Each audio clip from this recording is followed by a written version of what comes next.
வணக்கம் மக்களே! இன்னைக்கு நம்ம நண்பர் ஒருத்தர் கமெண்ட் பண்ணியிருந்தாரு. அந்த கமெண்ட்ட பார்க்கும்போது நல்லா இருந்தது. ஸோ கொஞ்சம் காமெடியாவும் இருந்தது. அதனால அந்த கமெண்ட்ட டைட்டிலாவே வந்து சூஸ் பண்ணிட்டேன். Big billion days in Nifty அப்டின்ட்டு அந்த நண்பர் கமெண்ட் பண்ணியிருந்தாரு. ஸோ உண்மையா இப்ப என்ன நடந்துட்டு இருக்குனாலும் அதுதான் வந்து நடந்துட்டு இருக்கு. பல பங்குகள் பார்த்தீங்கன்னா, ஆஃபர்ல வந்து கிடைச்சிட்டு இருக்கு. ஸோ இன்னும் சில பங்குகள் இன்னும் நல்ல ஆஃபர்ல கிடைக்கிறதுக்கான சான்சஸும் பார்த்தீங்கன்னா, நம்ம மார்க்கெட்ல இருந்துட்டு வந்துட்டு இருக்கு.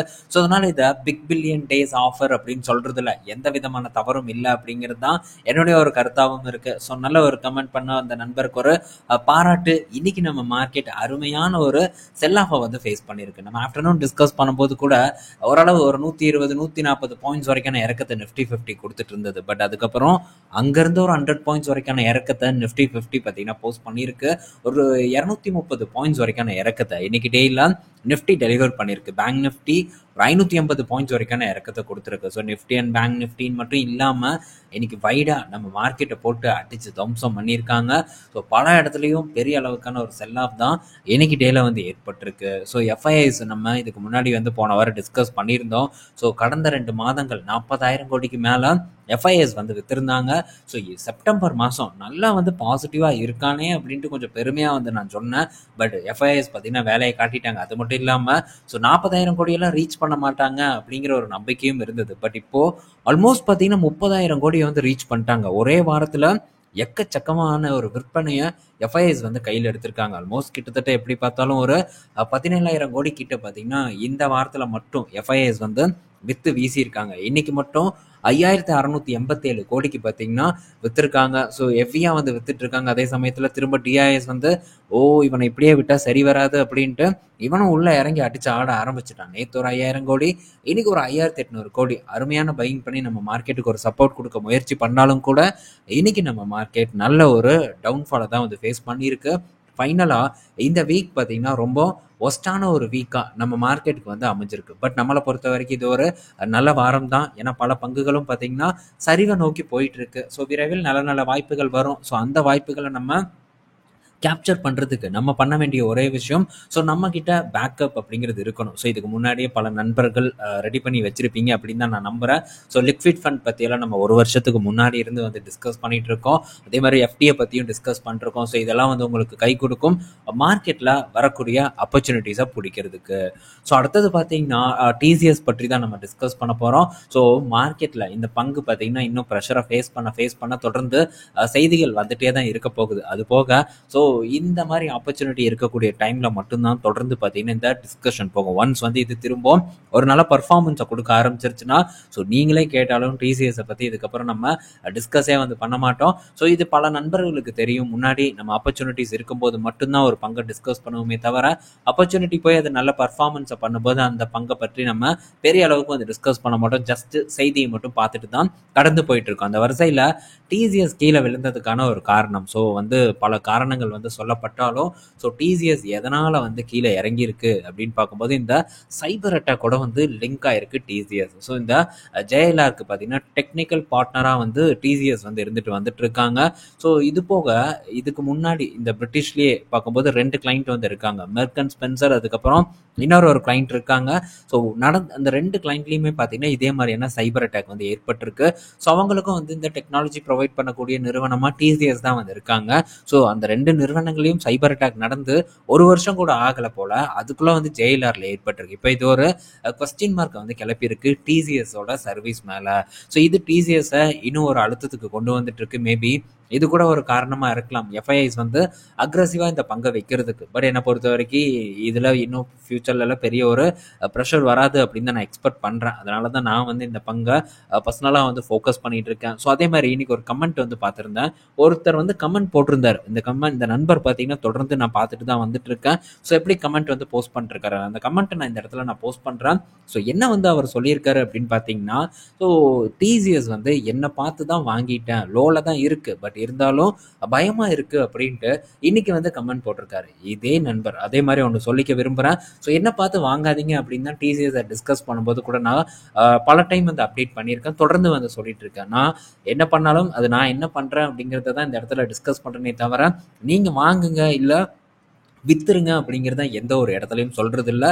ஸோ அதனால் என்னை பார்த்து வாங்காதீங்கிறத திரும்ப சொல்லிக்கிறேன். ஸோ என்னை பார்த்து வாங்குவது ரொம்ப தவறுங்கிறது இந்த இடத்துல மென்ஷன் பண்ணிக்கிறேன். ஸோ இப்போது இந்த நண்பர் பார்த்தீங்கன்னா இன்னைக்கு இந்த மாதிரி கமெண்ட் பண்ணியிருக்காரா. ஸோ ஃபஸ்ட்டு டைம் டிசிஎஸ்ல நான் வந்து ஆப்பர்ச்சுனிட்டியை ஃபேஸ் பண்ணும்போதும் இதே இடத்துல டிஸ்கஸ் பண்ணேன். அப்போ என்ன தெரியுமா ரிப்ளை பண்ணியிருந்தாரு. ஸோ அந்த கமெண்ட் இந்த இடத்துல போஸ்ட் பண்ணுறேன். கரெக்டாக ஒரு மாதம் இருக்கும். அந்த ஒரு மாதம் முன்னாடி நண்பர் பார்த்தீங்கன்னா டிசிஎஸ் வேஸ்ட் யுவர் டிசிஎஸ் அப்படின்ட்டு ஒரு குப்பை தொட்டியோட சேர்த்து போட்டு வச்சிருக்காங்க. ஸோ வேஸ்ட் என்னோட டிசிஎஸ் அப்படின்னு சொல்லிட்டு இன்னைக்கு வந்து இந்த நண்பர் எப்படி வந்து உருட்டுறாரு அப்படிங்கிறத பாருங்க. ஸோ இந்த மாதிரி பலரும் பார்த்தீங்கன்னா இருக்காங்க. இதனால இவங்களுக்கு எந்த ஒரு பயன் கிடைக்க போகுது அப்படிங்கிறது எனக்கு சுத்தமாக வந்து தெரியல. பட் இப்படியும் வந்து நடக்குது அப்படிங்கிறத வந்து சொல்றதுக்காக தான் இதை வந்து நான் எடுத்துட்டு வந்திருக்கேன். மேபி நான் உண்மையா வந்து ஏதாச்சும் ஒன்று உழப்புறேன், நான் வந்து வேணும்னே வந்து உருட்டிட்டு இருக்கேன் அப்படின்னா கூட தாராளமாக வந்து கமெண்ட் செக்ஷன்ல கமெண்ட்டை வந்து போஸ்ட் பண்ணலாம். அது என்னை எந்த விதத்துலையும் வந்து பாதிக்காது. ஏன்னா நான் தான் உருட்டுறேனே, எனக்கு என்ன கவலை. ஸோ நான் பாட்டுக்கு உருட்டிட்டு தான் இருப்பேன். நீங்கள் என்ன சொன்னாலும் அதை பற்றி கவலைப்படாமல் நான் உருட்டிகிட்டே தான் வந்து இருக்க போகிறேன். பட் நான் வந்து ஸோ அந்த மாதிரி எதுவும் பண்ணாமல் கரெக்டான ஒரு பாதையில் தான் வந்து நான் போயிட்டு இருக்கேன். என் மனசுக்கு தெரியும் ஸோ கரெக்டான ஒரு விஷயத்தை நான் பண்ணுறேன் அப்படின்ட்டு. இதே நண்பர் இதுக்கு முன்னாடி ஸோ ரிலையன்ஸ் உன்னை நம்பி நான் பெருசாக வந்து வாங்கிட்டேன், ஸோ இப்போ பார்த்தீங்கன்னா ரிலையன்ஸ் வந்து கீழே இறங்கிருச்சு, உன்னை நம்பி வாங்கி எனக்கு நஷ்டம் அப்படின்ட்டு ஒரு இந்த நண்பர் வந்து இதுக்கு முன்னாடி கமெண்ட் பண்ணியிருக்காரு. நல்லா எனக்கு ஞாபகம் இருக்கும். இப்போது ரிலையன்ஸ் அதுக்கப்புறம் எப்படி ஒரு ஏற்றத்தை கொடுத்தது, 1100 1500 வரைக்கும் போச்சு. அப்போ வந்து சாரி ப்ரோ அப்படி பேசிட்டேன், அப்படி கூட சொல்ல வேண்டாம், இப்படி ஏறிடுச்சு நான் வந்து கொடுத்துட்டு போயிட்டேன், இந்த மாதிரி ஏதாச்சும் வந்து ஒன்று போடலாம். பட் அதெல்லாம் எதுவுமே வந்து போடலை. ஸோ இந்த இடத்துல நான் திரும்ப வந்து வலியுறுத்தக்கூடிய ஒரு விஷயம் என்னன்னா, ஸோ எங்கேயும் வந்து யாரையும் இதை வந்து ஃபோக்கஸ் பண்ணுங்க, நீங்கள் வாங்குங்க, வித்துருங்க, கன்சர்வ் பண்ணுங்க அப்படிங்கிறதெல்லாம் சொல்கிறதே கிடையாது. என்னுடைய ஒரு நான் ஃபேஸ் பண்ணக்கூடிய ஆப்பர்ச்சுனிட்டிஸை மட்டும்தான் இந்த இடத்துல வந்து நான் டிஸ்கஸ் பண்ணுறேனே தவிர உங்களை வாங்க வைக்கணுங்கிறது என்னுடைய நோக்கம் இல்லை. ஸோ இந்த பங்கில் என்ன நடக்குது அப்படிங்கிறத வந்து இந்த இடத்துல நம்ம டிஸ்கஸ் பண்ணிருக்கோம்.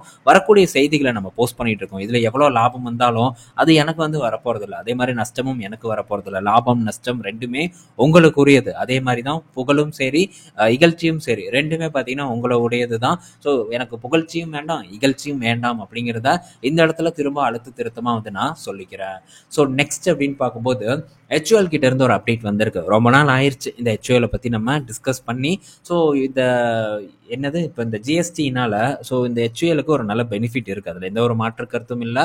ஸோ அங்கேருந்து பார்த்தீங்கன்னா ஒரு ஏற்றத்தை கொடுத்தது. அதே ஒரு இடத்துல பார்த்தீங்கன்னா இப்போது சஸ்டைன் ஆகியும் வந்து நின்றுட்டு இருக்கு. பட் கொஞ்சம் ஒரு 2700 வரைக்கும் இந்த ஸ்டாக் வந்து போயிருந்தது.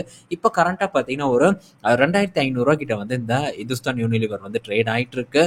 பட் நல்ல ஒரு டிப்ல இருந்து தான் வந்து இந்த பங்கு ஒரு ஏற்றத்தை கொடுத்துச்சு. பட் 2200 இதை வந்து டச் பண்ணலை. ஸோ திரும்ப வந்து மேபி நமக்கு ஒரு ஆப்பர்ச்சுனிட்டி ஏற்படுத்தி கொடுக்குமாங்கிறத வெயிட் பண்ணி பார்ப்போம். பட் நம்ம 2200க்கு கீழே தான் வந்து இதை ஃபோக்கஸ் பண்ணியிருக்கோம். ஸோ இப்போ இந்த ஹெச்ஓஎல்ல என்ன ஒரு அப்டேட் வந்திருக்குன்னா, ஸோ இந்த ஜிஎஸ்டி 2.0னால ஹெச்ஓஎல்ல இருக்கக்கூடிய 40% போர்ட்ஃபோலியோ வந்து பயனடையும், பெனிஃபிட் அடையும் அப்படின்ட்டு ஒரு டேட்டா வந்து கொடுத்துருக்காங்க. ஸோ இது ஹெச்ஓஎல்ல பொறுத்த வரைக்கும் ஒரு பாசிட்டிவான ஒரு நியூஸாக வந்து இருக்கு. அடுத்தது பார்த்தீங்கன்னா டாடா கன்சியூமர் கிட்ட இருந்து ஒரு அப்டேட் வந்திருக்கு. ஸோ என்ன அப்டேட்னா ஒரு 2000 கோடி பார்த்தீங்கன்னா இந்த ஃபுட் ப்ராசஸிங் யூனிட்ல இன்வெஸ்ட்மெண்ட் பண்ண போறதா ஒரு அப்டேட் வந்து கொடுத்துருக்காங்க. ஸோ ஆல்ரெடி ரிலையன்ஸ் கன்சியூமரும் பார்த்தீங்கன்னா இதே மாதிரி ஒரு பெரிய இன்வெஸ்ட்மெண்ட்டை வந்து பண்ணியிருக்காங்க.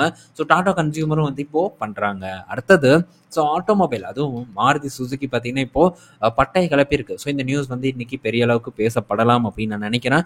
So Maruti Suzuki, Ford, general motor, Volkswagen போன்ற நிறுவனங்களை ஓவர்டேக் பண்ணி வேர்ல்டுலேயே 8வது பெரிய நிறுவனமாக வந்து இப்போ மாறி இருக்கிறதா ஒரு டேட்டா வந்திருக்கு. பட் இதுக்கு முன்னாடி டாடா மோட்டார்ஸும் பார்த்தீங்கன்னா போன வருஷம் எல்லாம் இதே மாதிரியான ஒரு பொசிஷனில் வந்து இருந்திருந்தாங்க. பட் இப்போ அப்படியே பார்த்தீங்கன்னா அது கீழே இறங்கிருச்சு. ஸோ இந்த மார்க்கெட் கேபிட்டலைசேஷன் அப்படிங்கிறது ஒரு பெரிய மேட்ரே இல்லை. இப்போது மாருதி சுசுகி ஒரு வருஷம் சம்பாதிக்கக்கூடிய அமௌண்ட்டை விட ஜெனரல் மோட்டாரோட ஒரு குவார்ட்டர் லாபம் பார்த்தீங்கன்னா பெரிய அளவுக்கு இருக்குது.